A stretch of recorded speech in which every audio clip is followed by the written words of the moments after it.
If you were on Twitter this week, then you very likely saw this tweet come across your timeline. It goes, startup advice. Don't hire a hot young girl before you find product market fit. Wow. I mean, just reading that out loud made me feel dirty. And unsurprisingly, the public response was full of outrage. But once you get past the outrage, there are a few lessons I think we can learn from this tweet. The first is, unfortunately, this is actually a pretty common attitude. There were plenty of people who supported what Slava had to say here. It's just that they never really had the guts to share it in public.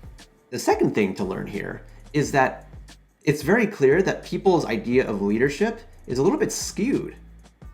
In this worldview that Slava is espousing, what he's actually saying is that human beings don't have any ability to govern their own automatic responses and automatic biases. His argument goes that if you place a woman inside of a group that's presumably all male, then they won't be able to do productive work because they're just too distracted by the presence of a woman.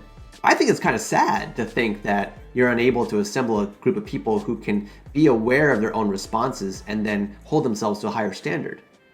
So I think the lesson here is that we need to be conscious of who we view ourselves to be as leaders and what we're calling our teams to do. I think that part of the work of leadership is to push our teams to perform at a higher level than they would otherwise achieve. And you know what? That means we're going to get uncomfortable.